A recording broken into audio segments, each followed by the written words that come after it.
میرے بھائیوں، میرے دوستوں، میرے بزرگوں، میرے بچوں، میری ماں اور میری بہنوں، اب جو اصل آج کی ہماری مجلس ہے، حج ٹریننگ کیمپ، اس کے تعلق سے میں چاہوں گا کہ اگر آپ لوگ ان باتوں کو جو پوائنٹس کی شکل میں ہوتے ہیں نوٹ بھی کرتے چلیں تو بہت زیادہ فائدہ ہوگا. بہت سے پوائنٹس انشاءاللہ آپ کے دل میں، آپ کے دماغ میں محفوظ ہو جائیں گے، اور وہ کاغذ جو آپ کے پاس تھا اللہ نے چاہا تو وہ ہمیشہ آپ کے کام آئے گا. سب سے پہلے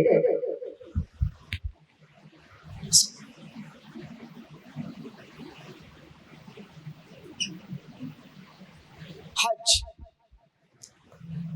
عربی زبان کا لفظ ہے. حج عربی زبان کا لفظ ہے. حج یحج حجن وحجتن، اسی طرح سے حج بھی ہے. اس کا مطلب ہوتا ہے قصد کرنا، ارادہ کرنا. حج کا مطلب ہوتا ہے قصد کرنا، ارادہ کرنا، بس. لیکن جب بات آتی ہے شریعت نے کون سا معنی دیا، اللہ کے رسول صلی اللہ علیہ وسلم نے اس کا کون سا معنی ہم کو سمجھایا، یا اللہ عز و جل نے کس میننگ میں، کس معنی میں لفظ حج کو استعمال کیا، تو اس کا مطلب ہوتا ہے مخصوص عبادتوں کی نیت سے مخصوص موسم میں خانہ کعبہ کی زیارت کرنا. حج کا لغوی جس کو کہتے ہیں لنگوسٹیکلی، لینگویج کے اعتبار سے آپ کوئی ڈکشنری کھولیں تو اس میں آپ کو حج کا معنی ملے گا قصد کرنا، ارادہ کرنا، بس. لیکن رسول اللہ صلی اللہ علیہ وسلم نے ہم کو حج کا کون سا معنی دیا، مخصوص عبادتوں کی نیت سے مخصوص ایام میں، مخصوص دنوں میں خانہ کعبہ کی زیارت کرنا، مسجد حرام جانا، مکہ مکرمہ جانا. مخصوص عبادتیں ہوں گی جو آپ کو وہاں جا کر کرنی ہوں گی. موسم بھی، ایام بھی مخصوص ہیں، آپ کبھی بھی نہیں جا سکتے. یعنی اگر کوئی آدمی چاہے کہ میں رمضان میں جا کر حج کروں تو یہ ہو نہیں سکتا. اس کے ایام، اس کے مہینے، اس کا موسم اللہ اور اس کے رسول صلی اللہ علیہ وسلم نے ہم کو بتایا ہے. تو عبادتیں بھی مخصوص ہیں جو وہاں جا کر آپ کو کرنی ہے، وہ موسم بھی مخصوص ہے جو اللہ اور اس کے رسول صلی اللہ علیہ وسلم نے ہم کو بتایا ہے، اور جگہ بھی وہی ہے جو اللہ اور اس کے رسول صلی اللہ علیہ وسلم نے ہم کو بتائی ہے. 3 باتیں یاد رکھیے. ایک تو دن مخصوص ہیں، عبادتیں مخصوص ہیں، اور تیسرے وہ جگہ بھی خاص ہیں. نہ ان جگہوں کے علاوہ کہیں اور حج ہو سکتا ہے، ان عبادتوں کو چھوڑ کر حج نہیں ہو سکتا، اور اسی طرح سے جو موسم ہے ان کے علاوہ، ان ایام کے علاوہ بھی حج نہیں ہو سکتا. یہ ہوا حج کا معنی.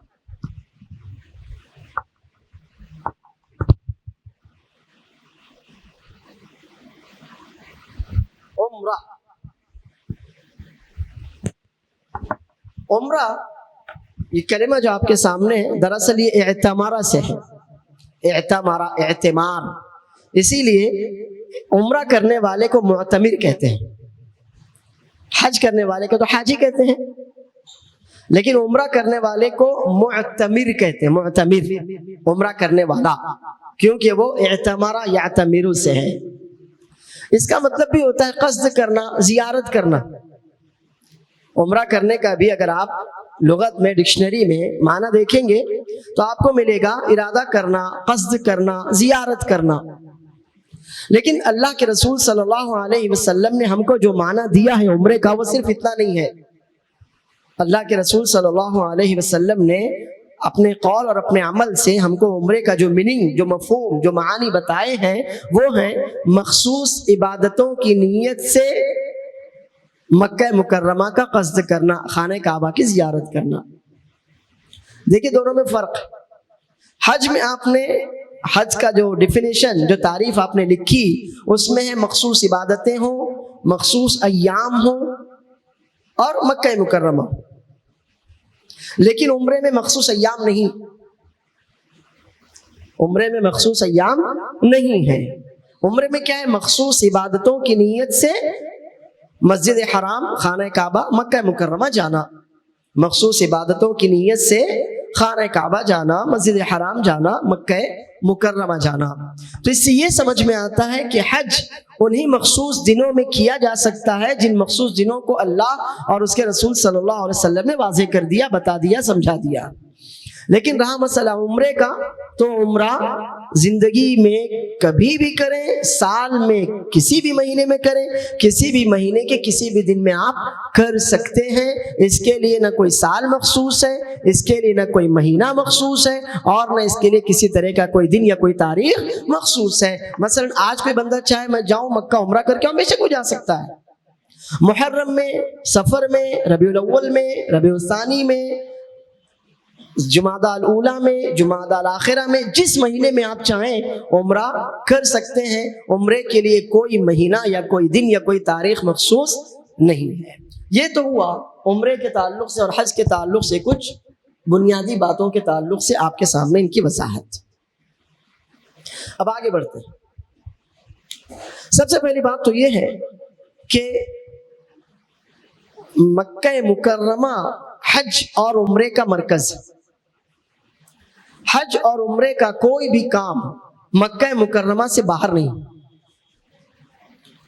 اس سے یہ بات سمجھ میں آئی کہ حج کرنے جانے والا یا عمرہ کرنے جانے والا صرف مکہ مکرمہ میں رہے، مکہ مکرمہ سے واپس آ جائے تو اس کے حج یا اس کے عمرے پر کوئی فرق نہیں پڑتا، اس کو اپنے حج اور عمرے کا پورا ثواب ملتا ہے۔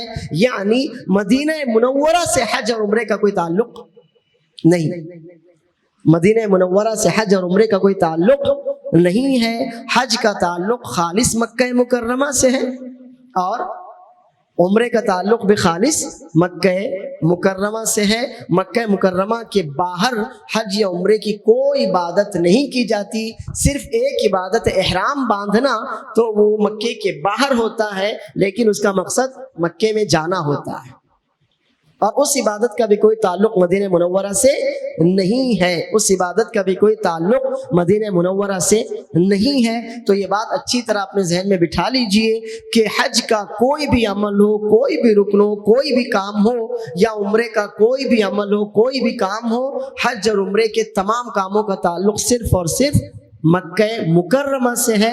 مکہ مکرمہ کے علاوہ کسی اور جگہ سے، کسی اور شہر سے حج یا عمرے کا کوئی تعلق نہیں ہے۔ حج یا عمرے کی کوئی بھی عبادت مکہ مکرمہ سے باہر جا کر انجام نہیں دی جاتی۔ حج یہ ہمارے دین کا بنیادی رکن ہے، حج ہمارے دین کا بنیادی رکن ہے۔ آپ نے حدیث سنی ہوگی،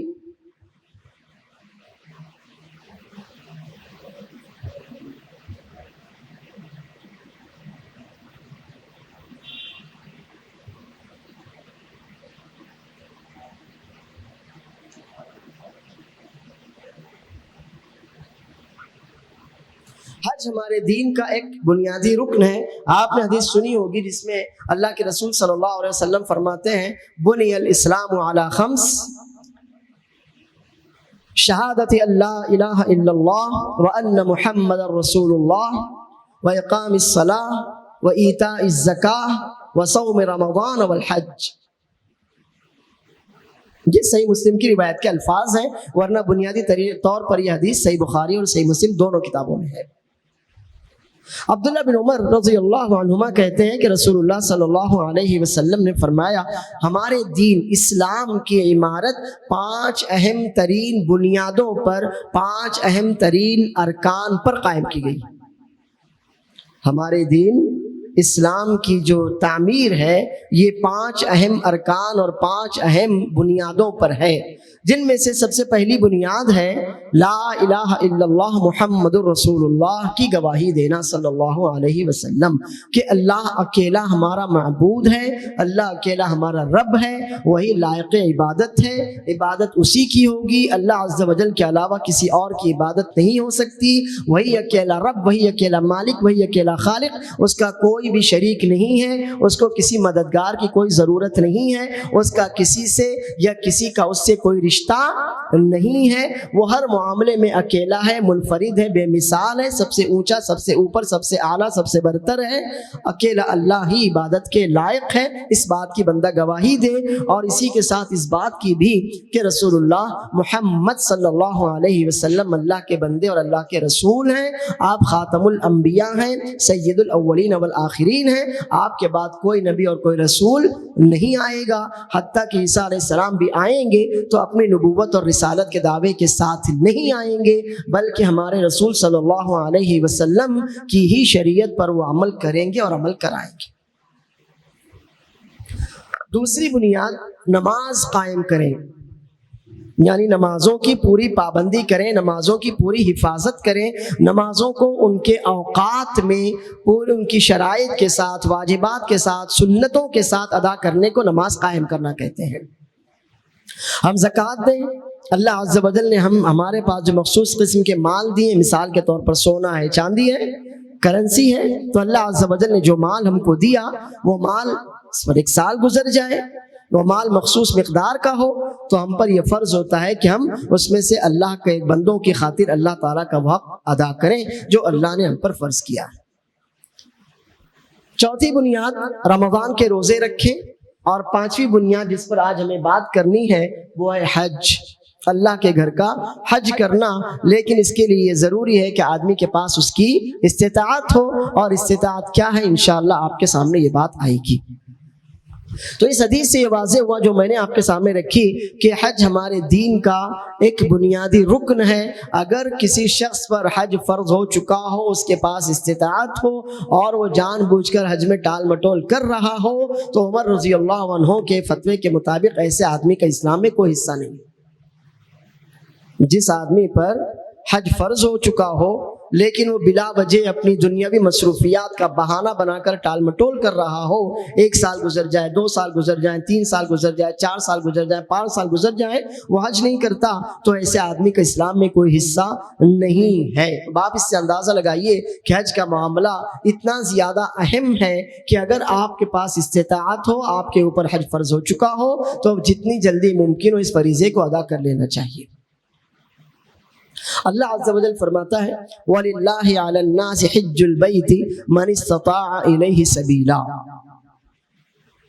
اللہ کی خاطر لوگوں پر اللہ کے گھر کا حج کرنا فرض ہے, لیکن بس اتنا کہ جن لوگوں کے پاس اس کی استطاعت ہو. تو جن لوگوں کو اللہ نے استطاعت دی ہے, انشاءاللہ بات آئے گی کہ استطاعت کیا ہے. جن لوگوں کو اللہ عز و جل نے اتنی وسعت, اتنی طاقت, اتنی صلاحیت, اتنی استطاعت دی ہے کہ وہ خانہ کعبہ جا کر اللہ کے گھر کا حج کر سکتے ہیں, تو ان کے اوپر حج کرنا فرض ہے. لیکن اب یہ اللہ عز و جل کا ہمارے اوپر احسان ہے کہ اس نے عمر میں ایک ہی بار حج فرض کیا ہے. رسول اللہ صلی اللہ علیہ وسلم نے صحابہ کرام کو مخاطب کرتے ہوئے فرمایا یا ایھا الناس قد فرض الله لكم الحج فحجوا. فقام الأقرع بن حابس رضي الله عنه وقال يا رسول الله أفي كل عام؟ فسكت رسول الله صلى الله عليه وسلم. ثم قام وقال أفي كل عام يا رسول الله؟ فسكت رسول الله صلى الله عليه وسلم.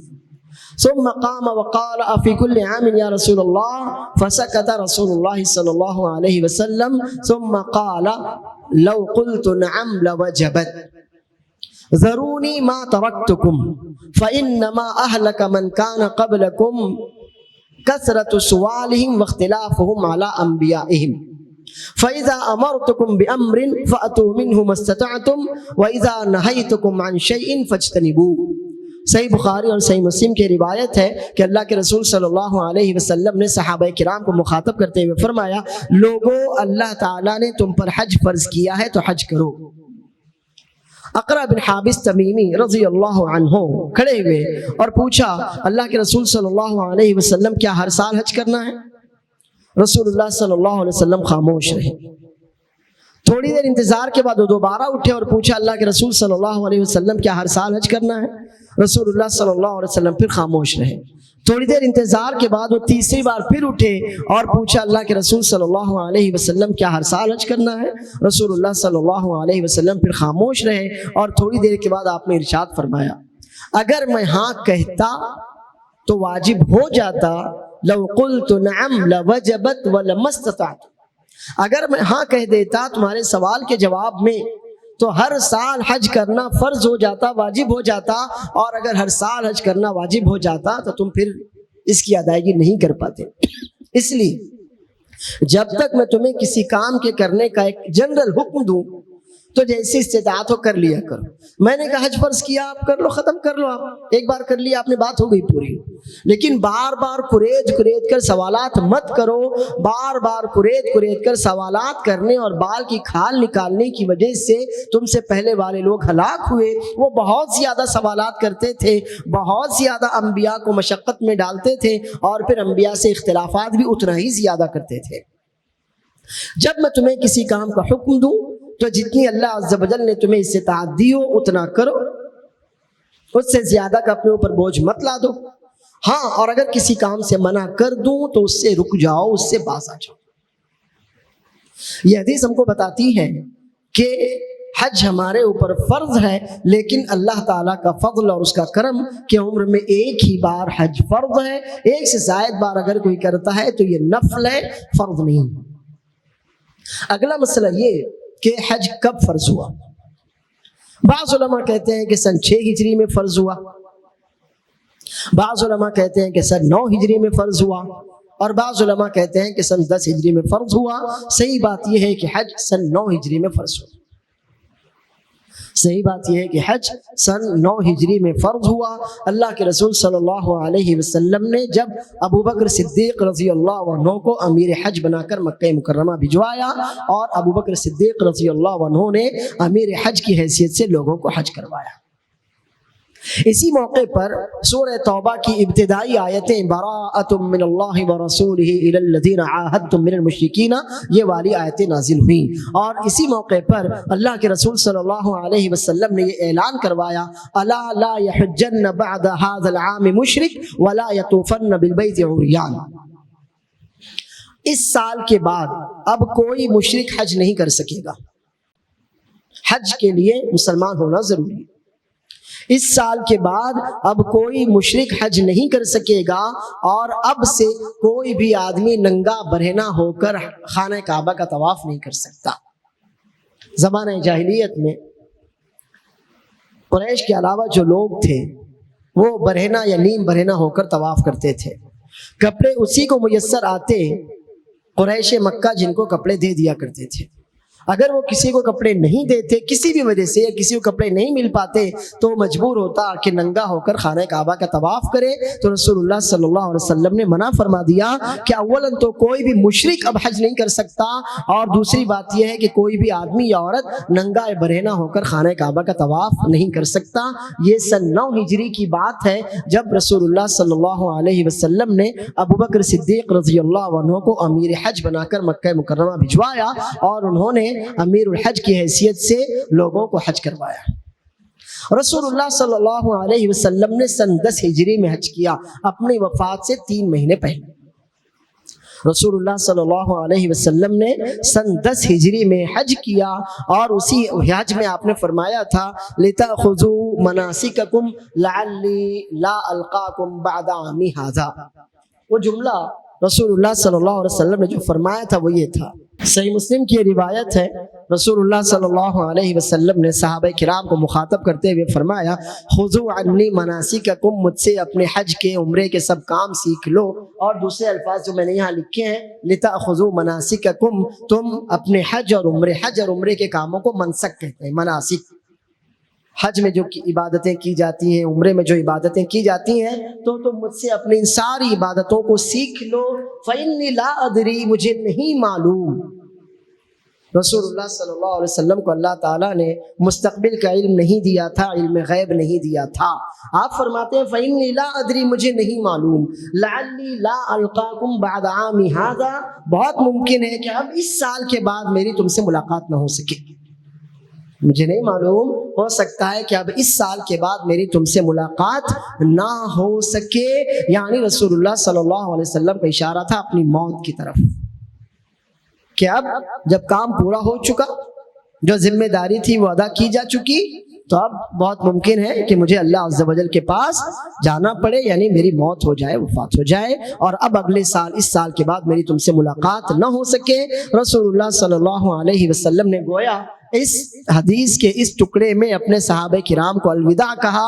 اسی وجہ سے اس حج کو حجۃ الوداع بھی کہتے ہیں۔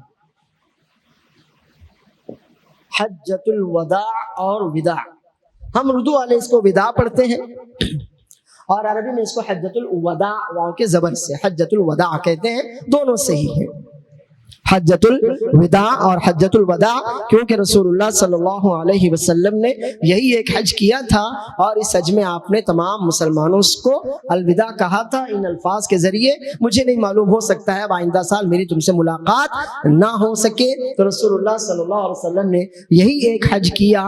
اب اس کے بعد آپ کو حج کا موقع نہیں مل سکا، اور 11 ہجری 12 ربیع الاول یعنی سال کا تیسرا مہینہ، محرم، صفر، ربیع الاول، یہ جملہ آپ نے فرمایا تھا 10 ہجری کے آخر میں، یعنی ذی الحجہ کی 10، 11، 12، 13 تاریخوں میں سے کسی تاریخ کو، اور اس کے بعد آپ کی وفات ہو گئی 12 ربیع الاول 11 ہجری کو، یعنی ٹھیک 3 مہینوں کے بعد، ٹھیک 3 مہینوں کے بعد رسول اللہ صلی اللہ علیہ وسلم کی وفات ہو گئی۔ تو اسی وجہ سے اس حج کو حجۃ الوداع، حجۃ الوداع کہتے ہیں۔ اور یہ جو بعض روایات ہیں کہ رسول اللہ صلی اللہ علیہ وسلم نے مکہ مکرمہ میں رہتے ہوئے حج کیا تھا، تو ٹھیک ہے، وہ حج آپ نے یقیناً کیے تھے، حج اس وقت بھی ہوتا تھا، لیکن حج اسلام جو آپ نے حج فرض ہونے کے بعد کیا، وہ یہی ایک حج تھا، کیونکہ حج 9 ہجری میں فرض ہوا، اور 9 ہجری میں رسول اللہ صلی اللہ علیہ وسلم خود حج کے لیے تشریف نہیں لے گئے، بلکہ ابوبکر صدیق رضی اللہ عنہ کو امیر الحج بنا کر بھجوایا،